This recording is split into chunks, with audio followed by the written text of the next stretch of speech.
Greetings, friends. Is technology part of culture? Turns out it's not so easy to answer this question. A lot of people feel strongly one way or the other. A lot of times it seems obvious that technology is part of our culture. Cars, airplanes, phones, all of these things are artifacts that we use, we design. Why not be part of culture? But if you think about it, if we're going to reduce our culture to physical items, we start approaching an absurd situation where everything becomes about practical purpose and there's nothing transcendent.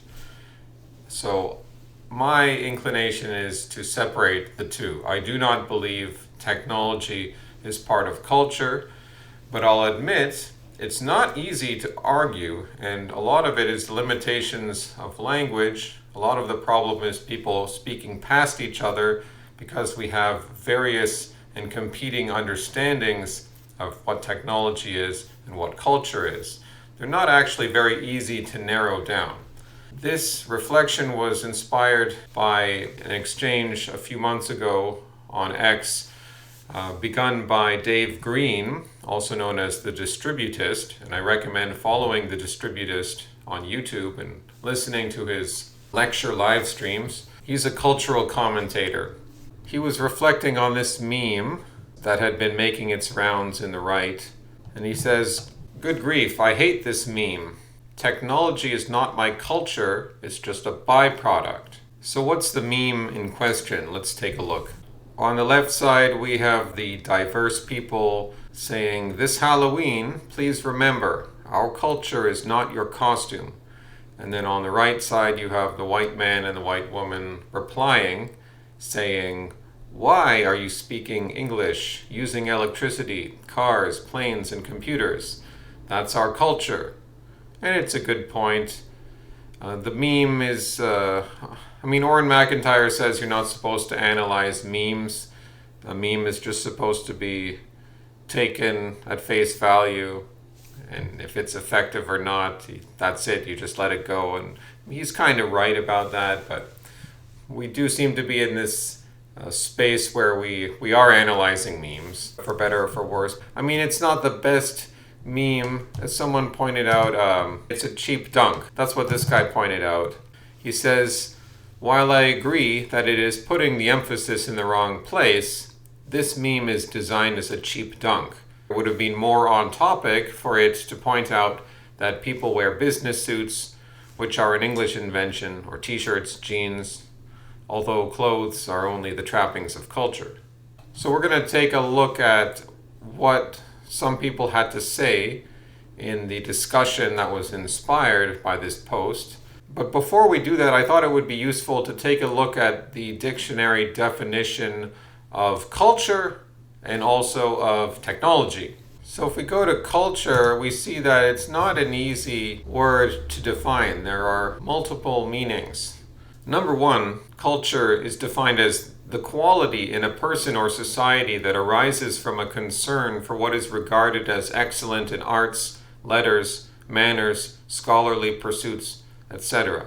So this is not a democratic mass understanding of culture. This is an understanding of culture as something that not everyone has, which is really interesting, because the anthropologists, and I studied anthropology in university, would say it's universal, everyone has culture. But there's this other understanding that you become cultured, you acquire culture, and that even primitives don't have any culture at all.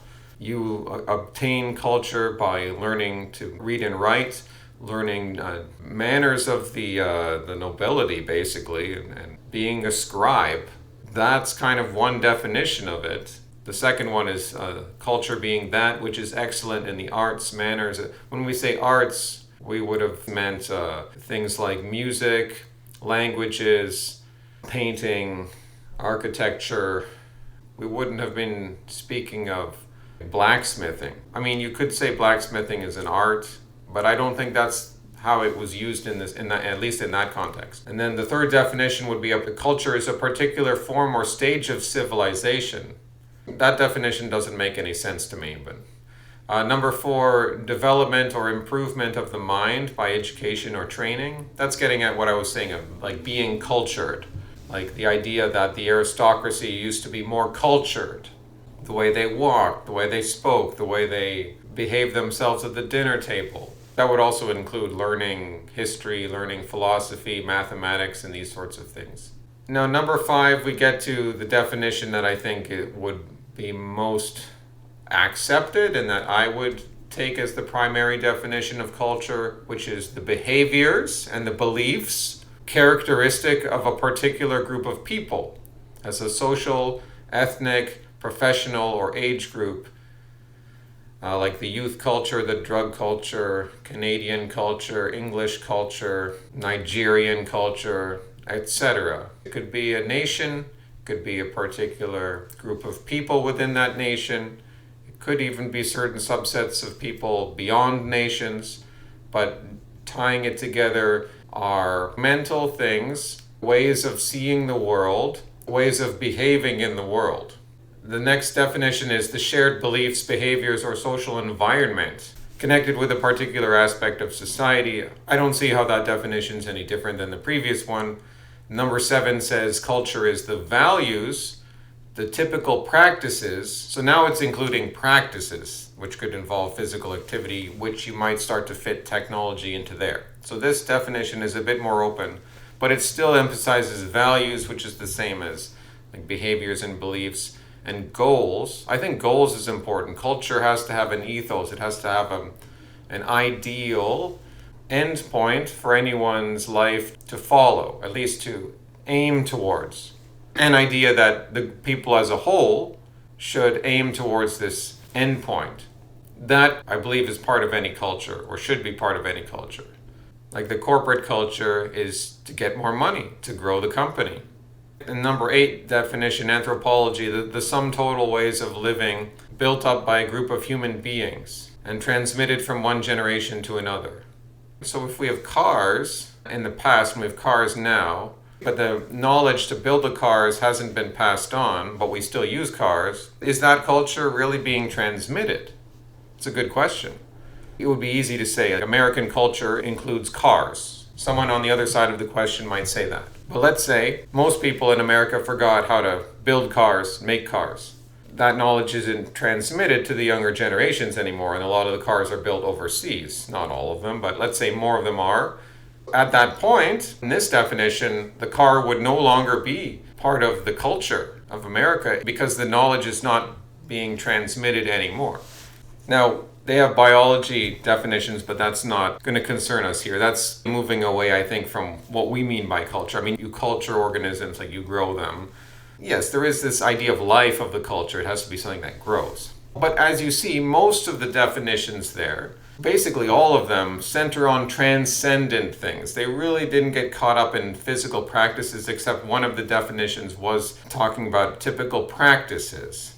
So if we have typical practices of using phones and computers, by that stretch, yeah, maybe these objects become part of the culture. But again, practice itself is a behavior with a mindset. It does involve physical objects, but it's not anchored necessarily on those physical objects either. The word practice involves both. You could be practicing really without any objects if you're just learning something or, depends on what you're learning, or just going for a run, let's say, or training. But yes, there are obviously physical objects involved in most of what we do in life. But is most of what we do in life technological? That's where it starts to become absurd. It starts to sound absurd because the people arguing on the other side, as we'll see, some of them, it began to open up that they would regard pretty much all of human activity as technological, including writing, which I found hard to accept. Now let's briefly look at technology.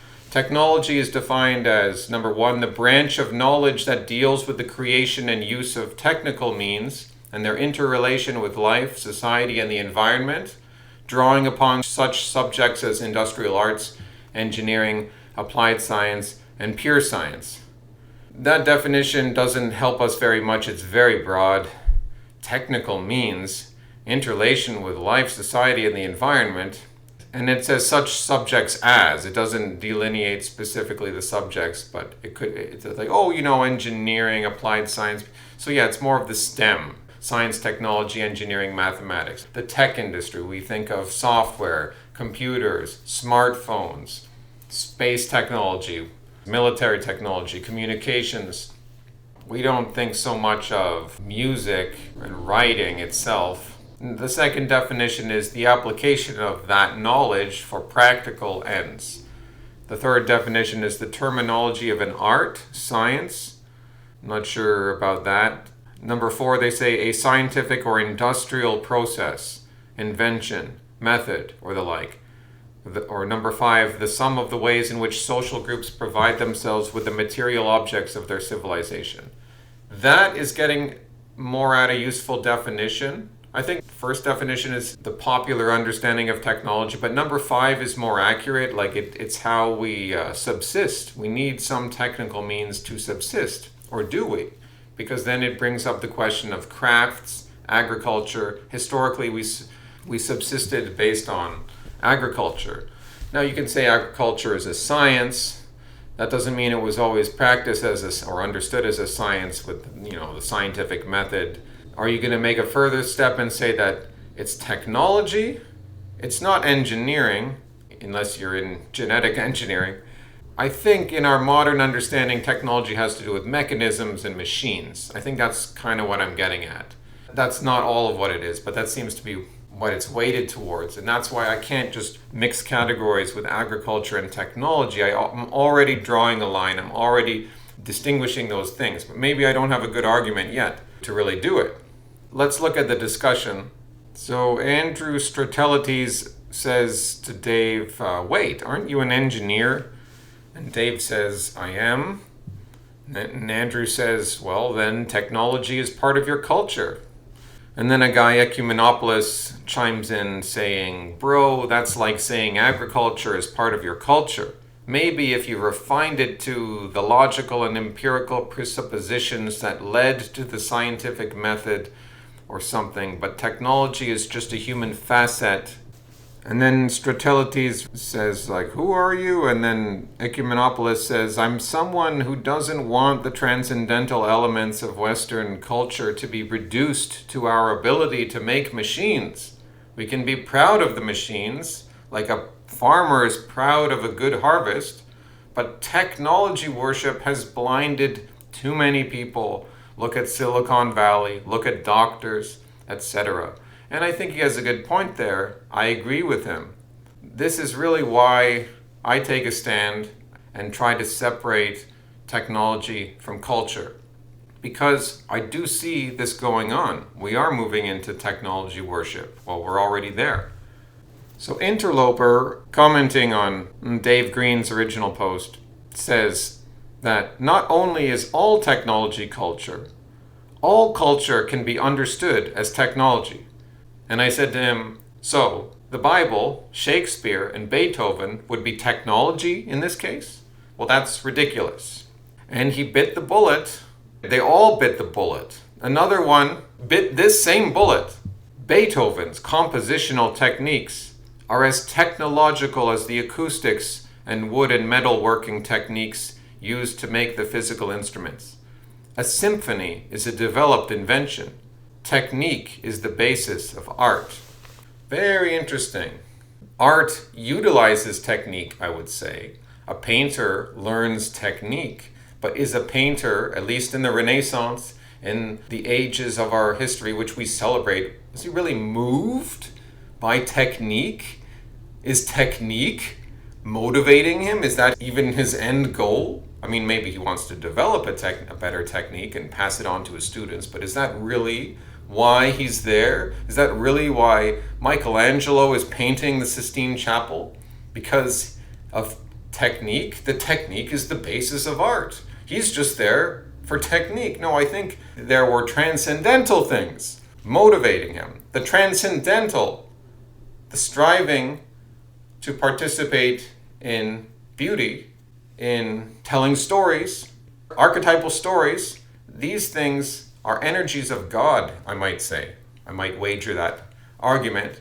And art seeks to participate in that, participate in those energies.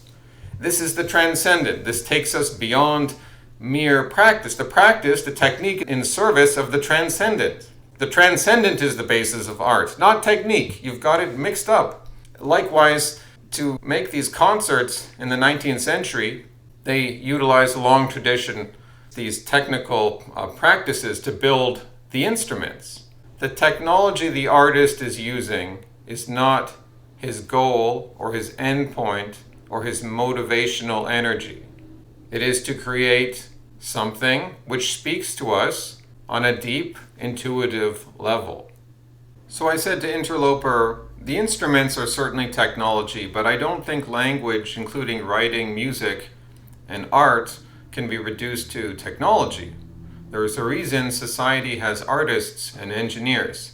The one produces art, the other produces technology. And then here, this other guy, he says, yes, not only is Beethoven's music dependent upon technologies of instrument, tunings, and architecture, but the melodies he hummed in his head, for example, four-measure symmetrical phrases, would not have been possible to conceive of without the development of written notation. Yeah, I don't necessarily disagree with what he's saying there, but we're talking past each other because he's saying that the music depends on using technology.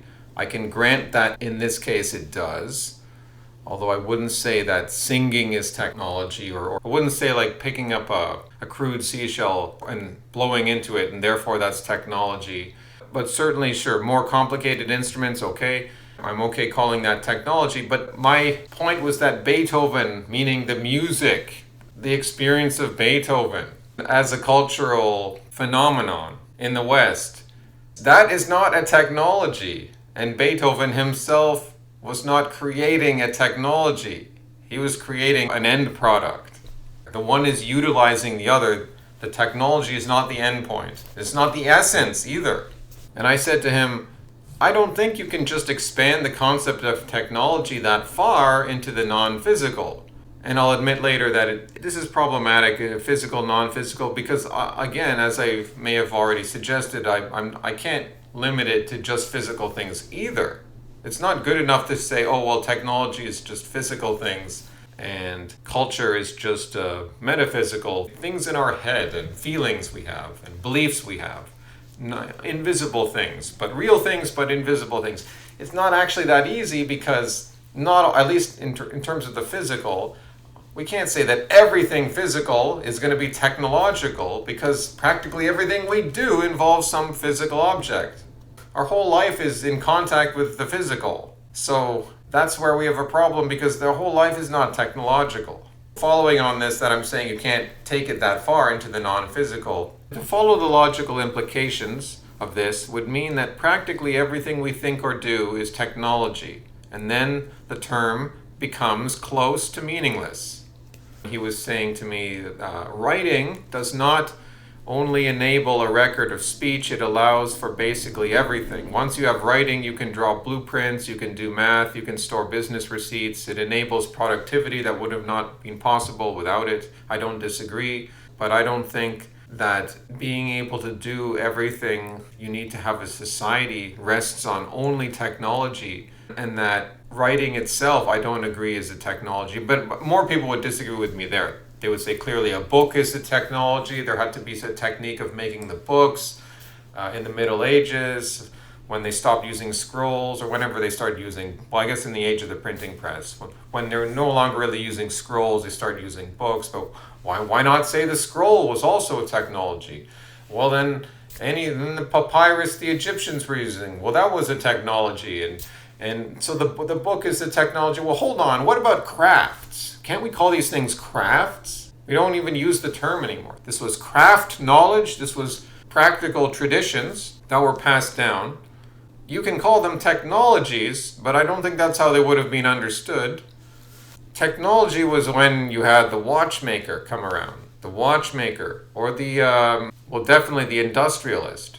The machine, the ordered way of looking at the world that came out of the Enlightenment. Then we really get this modern concept of technology. And not everything in life is practical, because you can say that culture is practical, it makes you happy, or it feeds you, or it gives you meaning, but we can't just say that utility is everything. We can't say that what you get in church or what you get in your community, any psychological or spiritual satisfaction, you cannot reduce that to mere food, to merely being fed. The spirit must live on more than bread alone. That's why I can't say that you could look at all of society as a practical means. This would be the failure of totalitarian, atheistic, dystopian literature. Some of it tried in reality already in the 20th century, some of it still lurking in the nightmarish future. Not everything physical is technical, he says. What makes something technical is when an abstraction is projected from the mind through a physical medium to achieve a material end. This is not really concerning me anymore. I don't have anything to add to that. And he was saying, yes, alphabets are technologies. This is pretty widely held by most tech theorists. So while I am shamelessly appealing to authority, well, that's fair enough. I appreciate him for admitting that. But that's the issue, man. The tech theorists, they're delusional. They've got a flawed understanding of man. And alphabets are not technologies. You can call them systems of information, but it's not a machine. It's not even really a craft. It's its own category. Like what the scribes did, let them have their own category. My problem is often that people want to collapse all of these historical categories. Like in ancient Egypt, there were the scribes. And maybe what the scribes did was part art, but it was mostly recording texts, preserving them, copying them. You don't need to say the scribes are technological. Egypt had architects. It had craftsmen. It had those guys too. The scribes, they were doing their own thing. That's writing. Technology is being used as a voracious metaphysical beast in our world to eat all categories. Categorical dissolution. And it will not work. This is in the same thread, same topic. Dave Green says that techno-bugmen of any race have zero culture. They are literally deracinated. Deracinated? I stand by this claim. So by techno-bugmen, he's referring to the modern workers in offices and in the tech industry, a product of globalism, maybe brought in from India to work in Silicon Valley. He's saying they have no culture. So there I am, misusing what he would understand the word culture to mean. He's saying, no, they don't have any culture. And this is getting at an older definition that we already looked at, which is fair. In some sense, they have no culture. They are uprooted. The global system will melt all people down and turn them into Duplo blocks. But the people will retain beliefs. They will have beliefs replaced. They will retain ways of living and behaviors. So in that sense, there's always going to be culture, but they can lose a lot of the stuff that would have previously been understood as culture, as the only good culture. And he's getting pushed back by anti-federalist. He says to Dave Green, you mean the people in Silicon Valley most famous for immediately hiring people of their own race and caste? He's referring to Indians. Yup, they're totally deracinated. I don't know how I missed it. And then Dave Green says, didn't you just tell me that there was nothing Indian about those people? So I don't know what their previous conversation was. The Indians are still Indians who come over here and work in corporations, for sure. This other guy says, techno-bugmen do not create much technology. Most of the technology we use was created by ordinary white men. But then he says, well, then in that case, I don't know why you insist that said technology isn't a part of Western culture, to which Dave says, the practice of scientific exploration is part of our culture. Using technology is not. Anyone can use technology. Right. But in fairness, the particularity is not enough to justify that this is culture. Like if anyone can do something, therefore it can't be your culture, that already collapses because other cultures can do scientific exploration. They might not all be as good at it, but other cultures can do that as well. Here we have a guy saying culture is whatever our people do and whatever comes from our people. So yes, our technology is a part of our culture. Whatever comes from your people, so if your people produces a good harvest of wheat, you would look at the wheat. That wheat is our culture. Part of my mind thinks, well, yeah, of course eating bread is part of my culture. But at the same time, wait, hold on a second. I'm eating my culture? My culture is in like food? It's in the food? It's in the food? It's in the bread? No, obviously it's an idea. It's something metaphysical. It actually doesn't make sense to get caught up in the bread itself. It's the practice of desiring a bakery, knowing how to make a bakery, building the bakery, employing the bakery, ensuring quality. Quality! Quality. Remember that definition? Real bread. You can go to cultures that make crappy bread. It's not even really bread. That takes us back to a particular definition of culture as a striving for excellence, refinement, not even necessarily always practical. It's not always practical, but it is refined. It is striving towards a higher goal, a higher endpoint. Yeah, so in summary, I couldn't believe that some people were willing to really bite the bullet and say Beethoven is technology. I mean, we didn't even talk about Shakespeare. I mean, are you serious? You think Shakespeare is technology? So the way you learn to be a mechanical engineer and build bridges, Shakespeare was an engineer. He was thinking like technically. He built on known laws of the operation of language to the human mind, and because it's all just technique. Basically, Shakespeare was a mechanical engineer of human emotions and storytelling. That just seems ridiculous to me, and I don't have any reason to change my views on that. Hasta luego, amigos!